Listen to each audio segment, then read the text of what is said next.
गौरव पांडे जी, लखनऊ। राधा वल्लभ श्री हरिवंश महाराज। श्री हरिवंश महाराज जी, महाराज जी आपसे सत्संग में सुना कि हमको सिर्फ नाम जप करना है और इसके सिवा हम कुछ कर भी नहीं सकते। अगर कुछ कर सकते हैं तो सिर्फ अपना बुरा कर सकते हैं। अगर छूट हो जाए तो हम कहाँ गिरे, ये हमारा चिंतन कहाँ, हमारे हृदय की मांग क्या है, हमारी दृष्टि कहाँ। अगर हम रुके हैं तो कृपा की बाढ़ हमें रोक रखिए। महाराज जी आपकी कृपा से सब अच्छा चल रहा है, पर कभी कभी मन जो पुराने व्यसन छूट चुके हैं, संसारिक प्रतिकूलता आने पर बहुत जोर से उधर ले जाता है मन, जिससे परेशान हो जाता हूँ। और इस मन इसी से तो बचना है।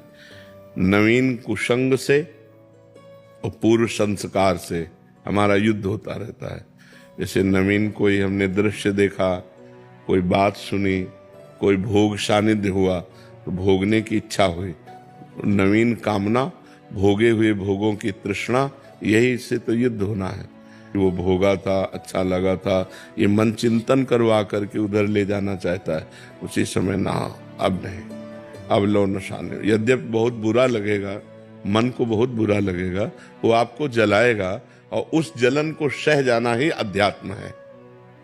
यम ही न व्यथ्यन्ते ते पुरुषम पुरुषर्षभ। जो मन के द्वारा दी हुई व्यथा से परास्त नहीं होता, व्यथित नहीं होता का मतलब परास्त नहीं होता। जैसे हम आपसे मिलना चाहते हैं और कोई हमें सुख मिला है आपसे, अब मन विवश करेगा आपके पास चलना, नहीं, अगर गलत है नहीं, मुझे जाना नहीं। अब वो जलाएगा, ना भजन में लगेगा, ना कहीं नहीं लगेगा, बस वो बार बार वही प्रश्न करेगा, वहीं चलो वहीं चलो। वो बार बार वही भोग मांगेगा, हमको बार बार कर, नहीं तू जाए मार डाल, मैं नहीं जाऊं, कुछ भी कर, राधा राधा राधा। वो थोड़ी देर जलन देगा, शांत हो जाएगा। फिर दोबारा जब उठेगा तो पहली बार 15 मिनट जलन दी थी, अब की बार 10 मिनट जलन देगा, फिर 5 मिनट, फिर 2 मिनट, फिर सदा सदा के लिए राधे राधे हो जाएगा।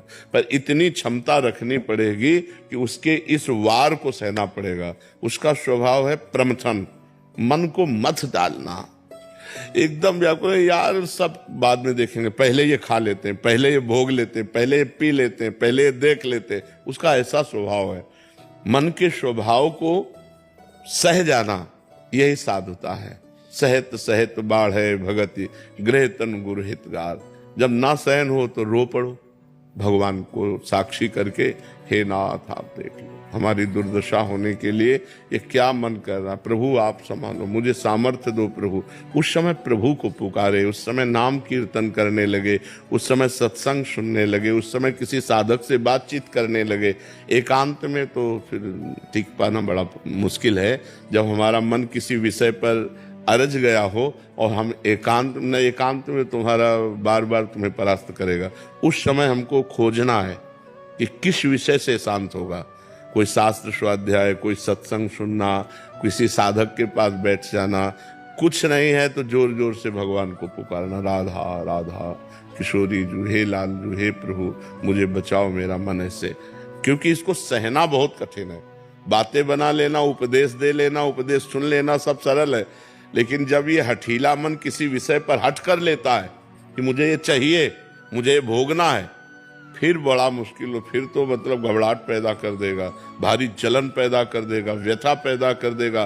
कहीं लगेगा नहीं तो आपको भी बुद्धि सलाह देगी, अरे कर लो, आज के बाद कभी नहीं करेंगे, पर आज कर देंगे, शांत तो हो जाएगा मन। बस मर गए, अब फंसा लिया। फिर शांति जब होगी ना तो कहेगा कि नहीं करूंगा, पर पुनः जब संकल्प भरेगा तो तुम लड़ नहीं पाओगे, तुरंत वही करना पड़ेगा। फिर 2-4 बार हारने के बाद मन क्या कहेगा, अब तुम जीत सकते ही नहीं, लगे रहो इसी में। फिर वो जीव कि यार साल भर तो हमने छोड़ा था, फिर यार हम नहीं छोड़ पाए, फिर हम गिर गए। ये पहला जो विषय छोड़ा है उसको चांस मत दो। अगर चांस दिया तो फिर तुम्हें चांस नहीं देगा वो जीतने का, ये पक्का समझ लो। पूरा जीवन का जीवन निकाल देगा और आपकी हिम्मत नहीं पड़ेगी कि उससे आप लड़ सको।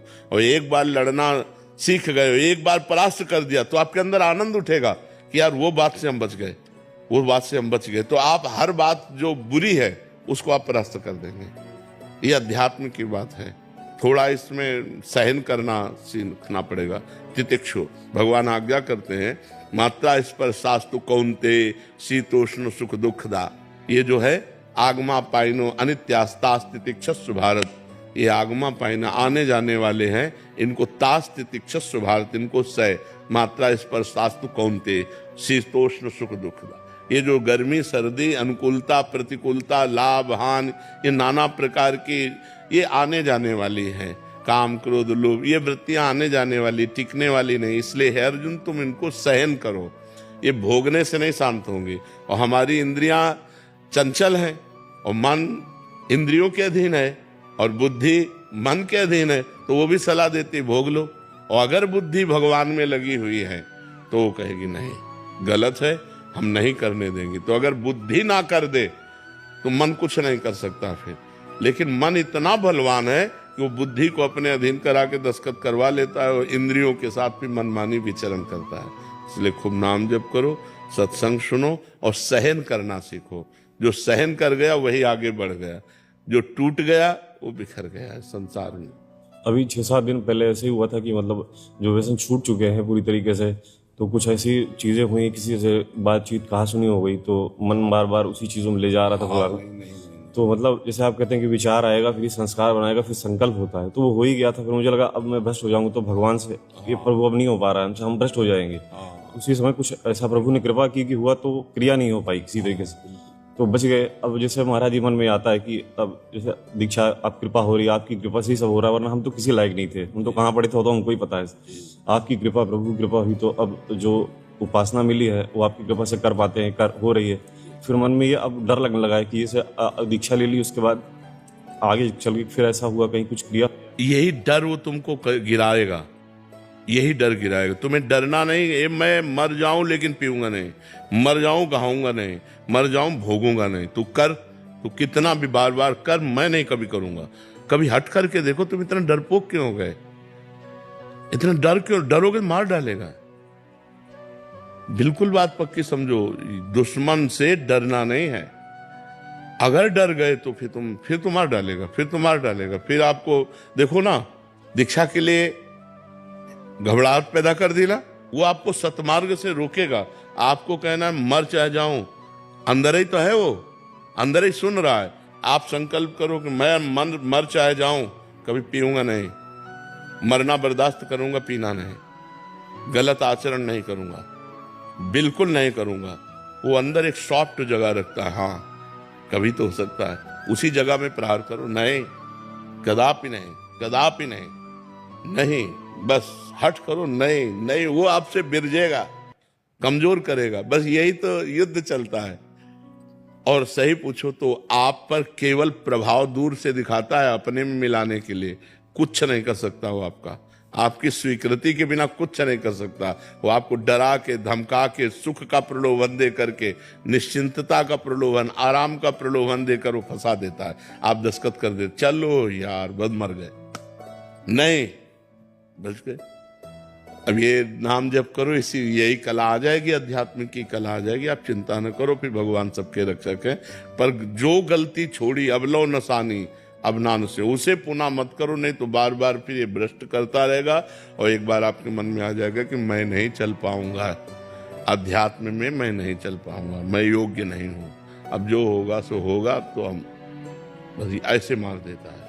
भगवान के आश्रित रहो जी। श्री हरिवंश महाराज जी, आप कह रहे हैं कि जो आपके द्वारा दी गई नियमावली और पिछले 8 महीने से राधा नाम और शरणागति के लिए अभ्यास कर रहे हैं कि कैसे उसके योग्य बने। महाराज जी ये कह रहे हैं कि पर मुझे इस बात का डर सता रहा है कि आज भी मेरे अंदर दृष्टि दोष और मानसिक विकार जैसे अवगुण है। अगर दीक्षा के बाद भी मुझे जाने अनजाने में कोई पाप कर्म बन गए, नहीं, बस वाणी से बस न किसी की निंदा कीजिए। वाणी को तो काबू में किया जा सकता है ना, हमारा मन हो रहा है इनकी निंदा करे।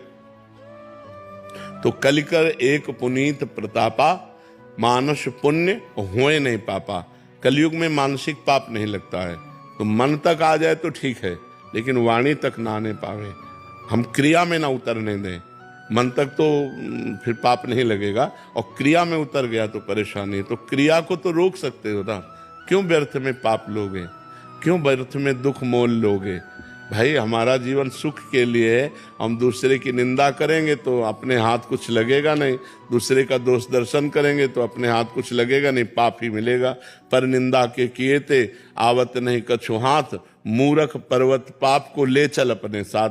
तो इसलिए विवेक धारण करके मन को रोकिए कि वो किसी की निंदा स्तुति आदि ना करे। अगर वो कर देता है तो ऊपर से आपके नहीं होना चाहिए, अंदर ही अंदर हो जाएगा तो उसका कोई पाप नहीं लगेगा।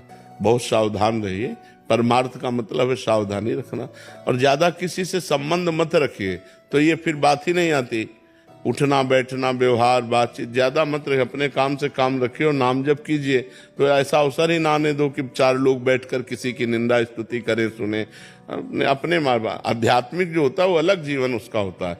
जो काम करना है वो काम कर दिया, जो व्यवहार में जाना है वो व्यवहार में चला गया, लेकिन बहुत सावधान होते हुए।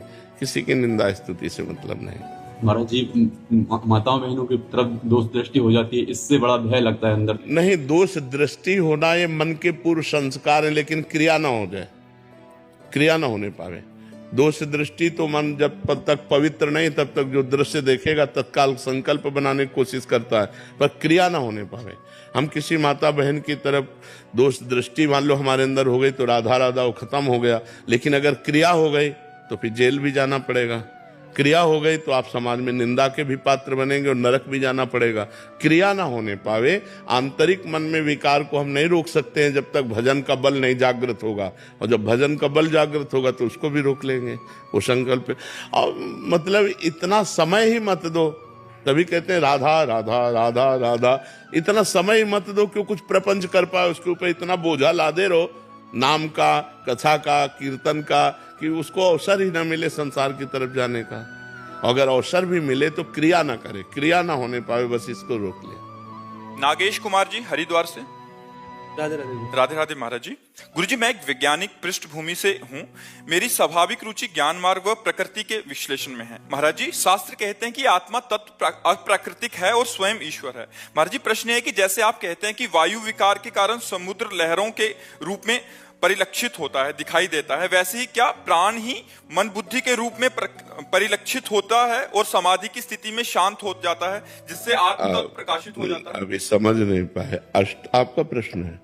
हाँ, अष्टधा प्रकृति अपरा प्रकृति है। आकाश, जल, वायु, अग्नि, पृथ्वी, मन, बुद्धि, अहंकार, कितने हुए? 8। ये अष्टधा प्रकृति से सब कुछ रचा हुआ है, इसे अपरा प्रकृति कहते हैं।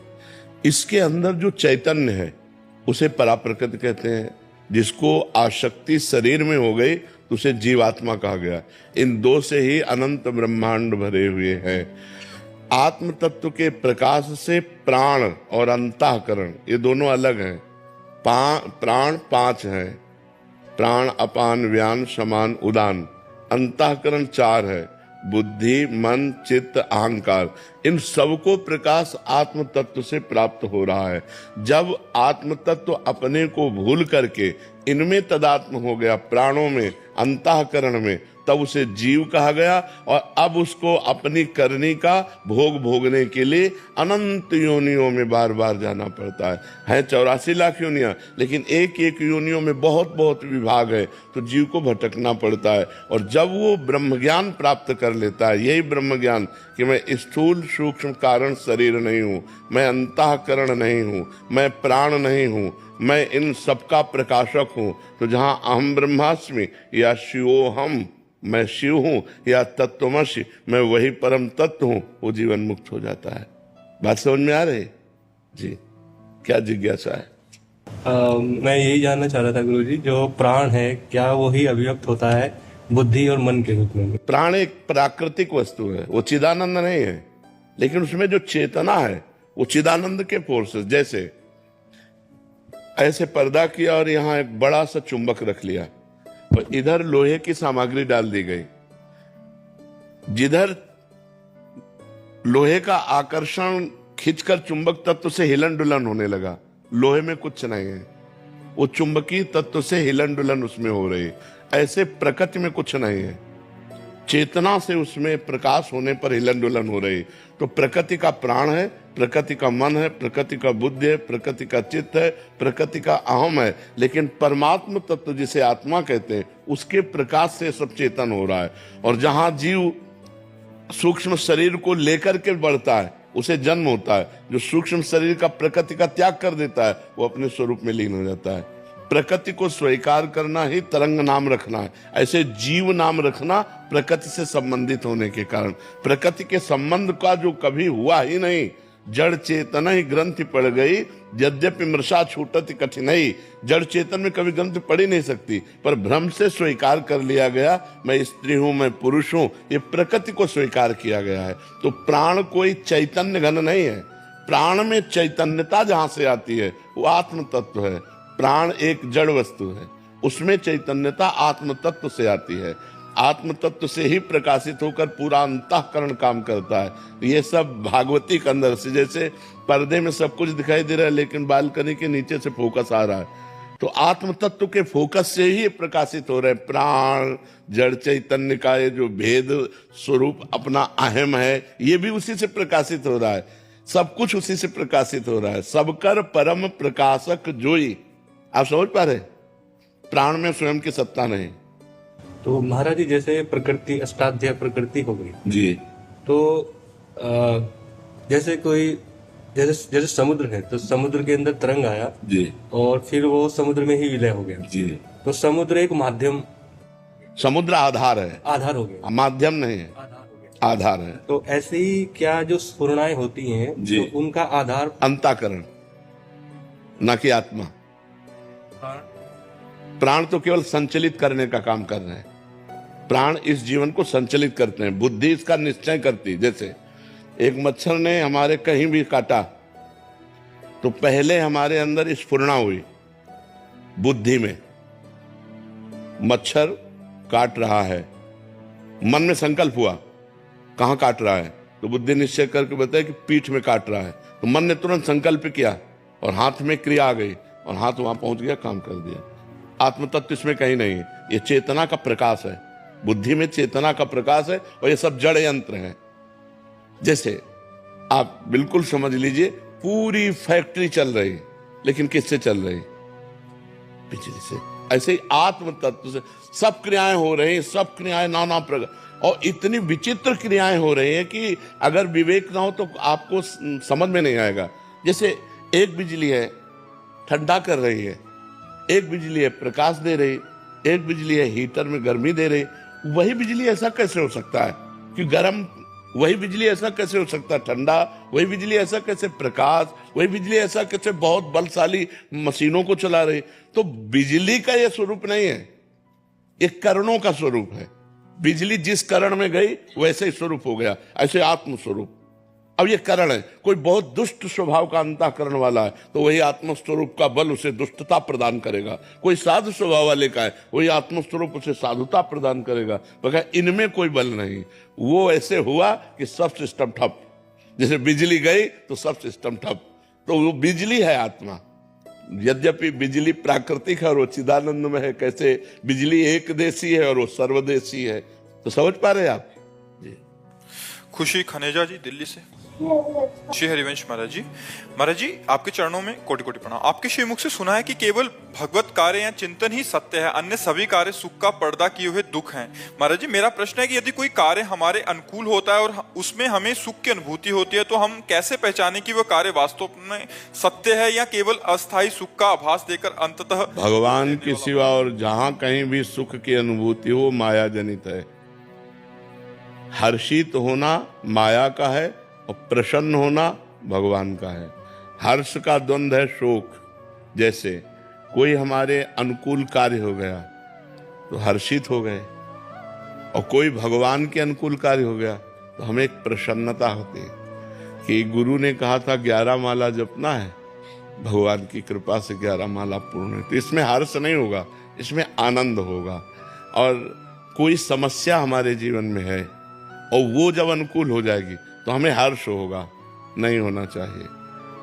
नहीं तो प्रतिकूलता जब आएगी तब आप शोकित हो जाएंगे। तो समस्याओं में, संसार में, अपनी चाहिए हुई वस्तु में, जैसे हमारे मन में आया कि आज हमको ये भोगने को मिले, खाने को मिला तो आप हर्षित हो गए, तो आपको शोकित होना पड़ेगा, वो भागवतिक नहीं है। लेकिन अचानक आपको कोई वस्तु मिल जाती है और आपको वो प्रिय है और भगवान को भोग लगा के आप पा लेते तो आपको आनंद प्राप्त होगा, क्योंकि आपने कामना नहीं की थी, आपने संकल्प नहीं किया, और आपको हंसी आएगी कि वाह प्रभु वाह, ये तो बहुत आपका चमत्कार हुआ कि यही पसंद था, आपने ऐसा कर दिया। वो सीधे प्रभु से कनेक्शन रखता है, वो व्यक्ति वस्तु घटना परिस्थिति से कनेक्शन नहीं।